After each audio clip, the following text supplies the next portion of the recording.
What's up guys, Dr. Joey here. Let's face it, when you start going to the gym, you don't really know what to do. You know you want to gain muscle and you know that you need to lift weights, but you don't really know about what exercises to do, how many repetitions you should perform, or what program to follow. The truth is that this stuff is complicated and it takes a lot of time to learn. Also, there's no one program fits all approach. Instead, there are general rules and concepts that are important to include in your training to ensure that your muscles are growing. This is why you might see two people with pretty different training styles and both are really muscular. In this video, I want to share with you 10 lifting related rules that you should implement in your training to make sure that you're effectively growing muscle. The first two rules are going to be centered around exercise selection. Rule number one is to focus on big compound movements for the bulk of your training. These include exercises like squats, deadlifts, and lunges for the lower body, and exercises like the bench press, pull-ups, overhead presses, and rows for the upper body. These types of exercises work multiple muscles simultaneously and will give you the biggest bang for your buck when it comes to muscle growth. In general, you want to choose between 1 to 2 compound movements for each of the major muscle groups to include in your training. For the upper body, you want to make sure that you include some sort of pressing and pulling movement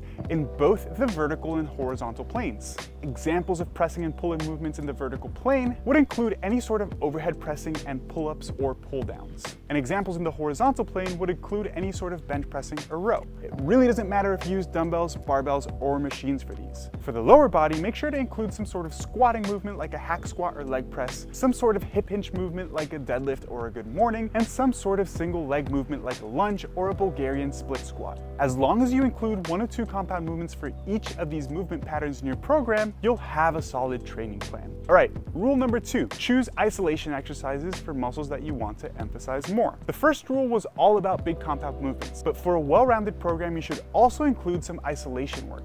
Isolation exercises are those that train one muscle group and not several like compound movements. Exercises like tricep extensions, bicep curls, leg extensions, chest flies, and hamstring curls are all examples of isolation exercises. If you do 1 to 2 major compound movements in a workout, follow it up with a couple of isolation exercises to further stimulate muscle growth. The reason you want to include some isolation work and not do only compound movements is because 1, you'll probably be fatigued after a couple of big heavy movements, and since isolation exercises generally feel a lot easier, they're a great way to get some more stimulus without feeling absolutely dead. And 2, some muscles aren't really well trained with compound movements. For example, back exercises like pull-ups do train the biceps, but the biceps will grow much better with some isolation work. All right, rule number 3 is to make sure you're doing sufficient volume. Volume is usually defined as the number of reps times the number of sets you perform on an exercise. However, for the purpose of this video, we're going to define volume as the number of hard sets performed for a muscle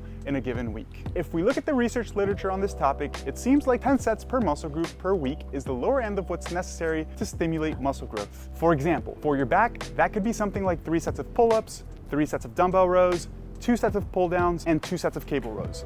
That would be enough volume per week to grow your back if you pushed each of those sets hard enough. There's also a positive relationship between volume and gains, meaning that more volume should result in more muscle growth. However, there's small caveats to this though. First, you need to make sure that you're training hard enough. Doing an additional 10 sets for your chest won't cause more muscle growth if you aren't training hard. Second, you need to be able to recover from your training.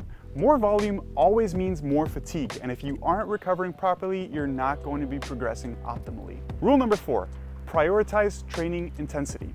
We just mentioned that you should do at least 10 sets per muscle group per week to grow. However, equally important is how hard or intensely you train. For muscle growth, you need to make sure you train with sufficient intensity so that your training actually stimulates growth. This doesn't mean that you have to train to failure on each set though. In general, as long as you're within 2 to 3 reps shy of failure on each set that you perform, you'll be stimulating muscle growth pretty effectively. What you don't want to do is perform only 10 reps on an exercise when you could have performed 20 or more. That's what we call junk volume, and it's not effective for muscle growth. Rule number 5 is to make sure you train each muscle at least 2 times per week. Traditional bodybuilding splits where Monday is International Chest Day and you train each muscle group only 1 time per week is not optimal for muscle growth. There's 2 major reasons why this is the case. The first reason is that when you train a muscle, you only really stimulate muscle growth for 2 to 3 days post-training. So if you only train it 1 time per week, you're not maximizing your growth potential. Instead, you should be training each muscle every 2 to 4 days or at least 2 times per week. The second reason is that if you do all of your training volume for one muscle in just one day, it's simply too much work and the sets towards the end of the workout suffer in terms of performance. For example, if you do 15 sets for your chest on a given week, you'll be much better off doing 7 sets on one day and 8 sets on the next day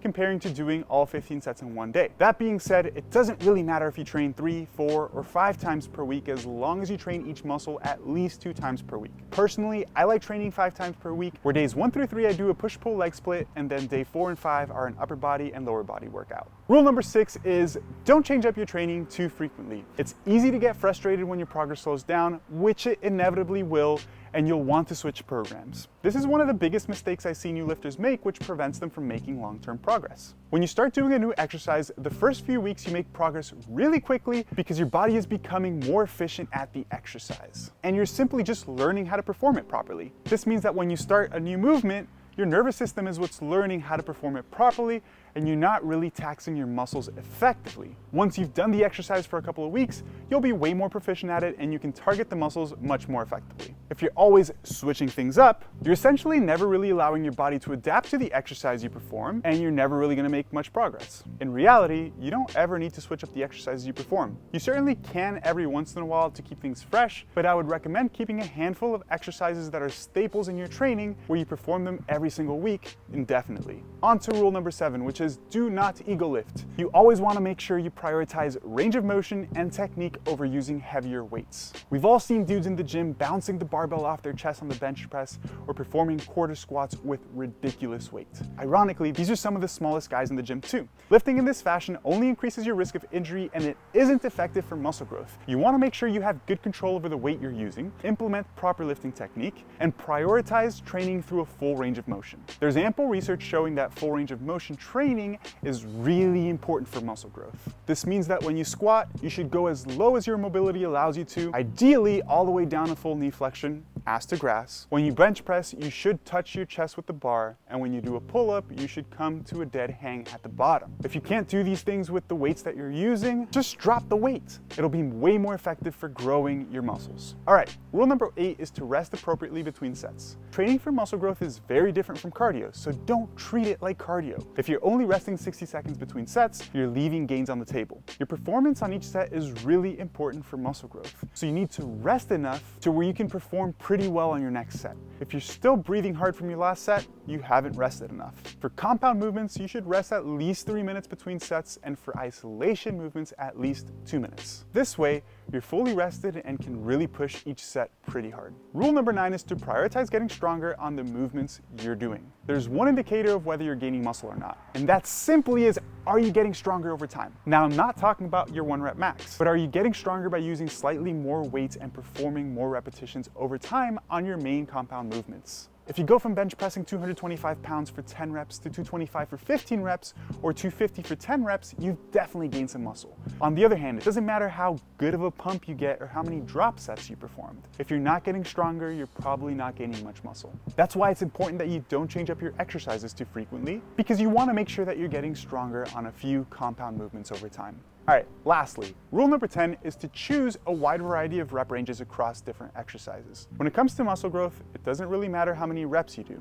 Anywhere between 6 and 30 repetitions is going to be equally effective for muscle growth. What matters most is the intensity on each of your sets and not necessarily how many reps you do. However, using different rep ranges on different exercises can help optimize your progress in the gym. Rather than doing 6 to 8 reps on all of your exercises, choose different rep ranges on different exercises. In general, heavy compound movements like squats or deadlifts lend themselves really well to lower reps like 6 to 8, and isolation-based movements like cable bicep curls lend themselves really nicely to higher reps like 12 to 15. I think the best way to do this is by starting your workout using heavy weights and low reps, and then work towards higher reps and lower weight on isolation movements towards the end of your workout. These 10 rules are not exclusive, meaning that there are a whole host of other variables that are important for muscle growth. However, making sure that you implement these 10 will ensure that you're on the right path to gaining muscle. As you probably noticed, I didn't talk much about what specific exercises to do, which is a really important component of the equation. To learn more about what exercises you should perform for hypertrophy, make sure to check out my video titled The Best Way to Train for Muscle Growth. I'll link it in the description of this video.